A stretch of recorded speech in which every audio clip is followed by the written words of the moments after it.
திலகத்தை காணும். என்ன திலகத்தை காணுமா? உள்ளதா படுத்துருதா? ஆமாப்பா, திலகத்தையும் காணும், அந்த நாடோடி பெண்ணையும் காணும். வெளியே படுத்திருந்தவங்க காணும். என்ன என்ன நடந்தது? நம்ம திலகவதியை காணவில்லை. எப்படி காணாமல் போயிருக்க முடியும்? யாரோ ஒரு நாடோடி பெண்ணை நல்லவன் என்று அழைத்து வந்தார். அவளுடன் மாமன் என்று சொல்லிக் கொண்டு ஒரு முரடனும் வந்திருந்தான். அப்படியா? ஐயோ, என் திலகம் உலகம் அறியாதவள் ஆயிற்று. அவளுக்கு 5 கட்டு வேண்டும். அவளை பிரிந்து நான் எப்படி உயிர் வாழ்வது? அம்மணி, தாங்கள் கவலைப்பட வேண்டாம். பழைய சதிகாரர்களின் சூழ்ச்சியாகத்தான் இருக்க வேண்டும். என்ன சதியா? சூழ்ச்சியா? எனக்கு ஒன்றும் விளங்கவில்லை அம்மா. அம்மா, ஏனம்மா இந்த மௌனம்? சொல்லுங்கள் அம்மா. பதிவாளரே, நீங்களாவது சொல்லுங்கள், என்ன நடந்தது? சொல்லுங்கள். நாம் இன்று இந்த நிலையில் இருப்பதற்கு காரணமே ஒரு சன்னியாசியின் சூழ்ச்சி. சன்னியாசியா? சன்னியாசிற்ற ஒரு கல் இருக்கிறது. அதை அடைந்தால் சக்கரவர்த்தி ஆகலாம் என்று ஒரு அவர் வார்த்தைகளை நம்பி திடீரென்று ஒரு நாள். இன்பவல்லி, ஏன் மௌனம்? அடாடா, உன் முகம் கூட கலவரப்பட்டிருக்கிறதே, என்ன விஷயம்? அரசே, நீங்கள் நான் தடுக்கவில்லை. அரசே, நமக்கோ நம் நாட்டு மக்களுக்கோ எந்த விதமான குறைவும் இல்லை. இந்த நிலையில் கடுமையான விரதம் இருந்து அந்த கல்லை அடையும் ஆசை வேண்டாம் என்றுதான். இன்பவல்லி, உனக்கு இப்போது புரியாது. அந்த கல்லை அடைந்து நாளை உன் கணவன் உலகத்திலேயே பெரியவனாக மதிக்கும் போது நீ ஆச்சரியமும் பெருமையும் அடையப் போகிறாய். அமைச்சரே,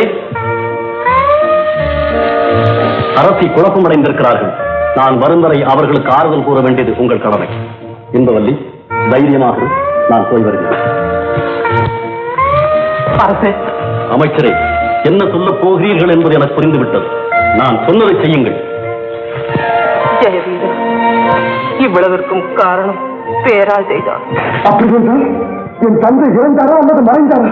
அரசருடன் சென்ற ஆட்களில் தப்பி வந்த ஒருவன் அங்கு நடந்த விவரத்தை சொன்னான். உன் தந்தையும் சாமியாரும் அடைய நினைத்த அந்த கல்லை சாமியாரின் சிஷ்யர்கள் அடைய வேண்டும் என்று சூழ்ச்சி செய்தார்களாம்.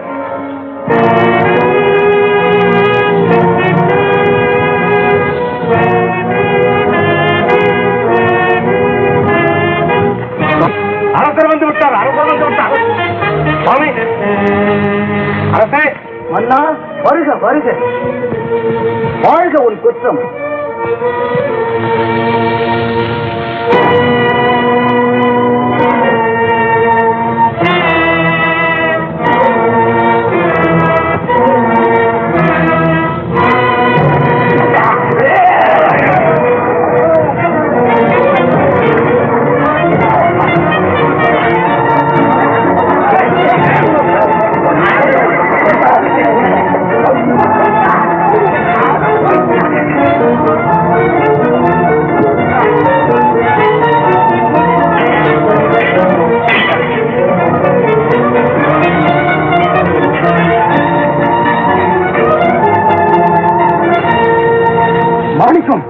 இதெல்லாம் என்ன?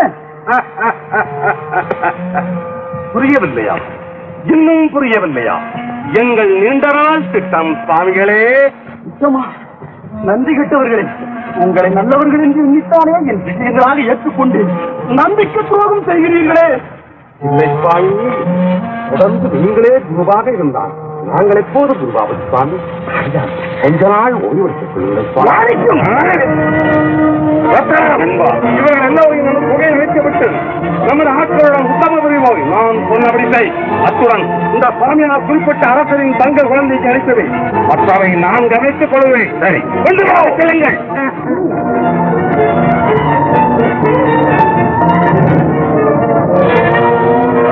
இது மட்டுமில்லை செய்வீரா, அந்த பாதிகள் உன் அத்தை மகள் அமுதாவையும் தூக்கி சென்று விட்டார்கள். இதுவரை ஏன் என்னிடம் சொல்லவில்லை? எப்படி சொல்வது செய்வீரா? உன் தந்தைக்கும் தாயும் என்பது உனக்கும் நேர்ந்து விடக்கூடாதே என்று.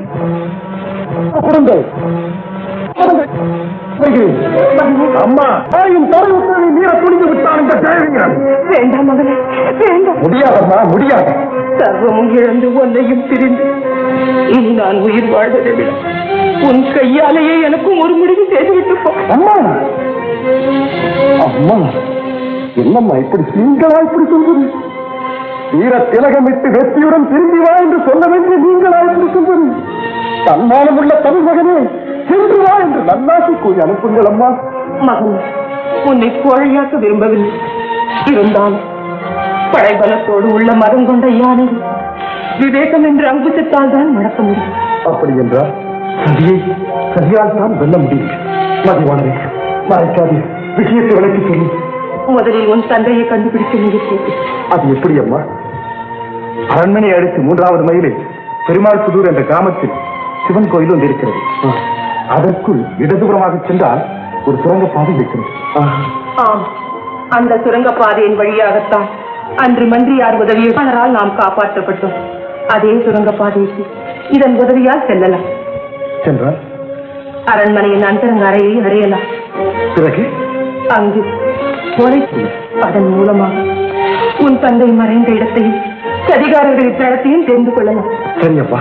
ஆனால் ஒன்று, என்னம்மா? நீ அரசகுமாரன் என்பதை மட்டும் யாரிடமும் சொல்லக்கூடாது. ஆகட்டும் அம்மா. அப்பா, அண்ணனுக்கு உதவியா நானும் போறேன். என் கடமையை செய்வதற்கு என்னுடைய அனுமதி எதற்கப்பா? ஜாகிரதை சுரபதி, அண்ணனை காப்பாற்ற வேண்டியது என்னுடைய கடமை. அதுவரை என் அன்னையை காப்பாற்ற வேண்டியது உங்களுடைய கடமை. அப்ப நான் போயிட்டு வருகிறேன். வெற்றியுடன் திரும்பி வாருங்கள். நான் கூட இருக்கும்போது அதுக்கு பஞ்சமே இல்லை.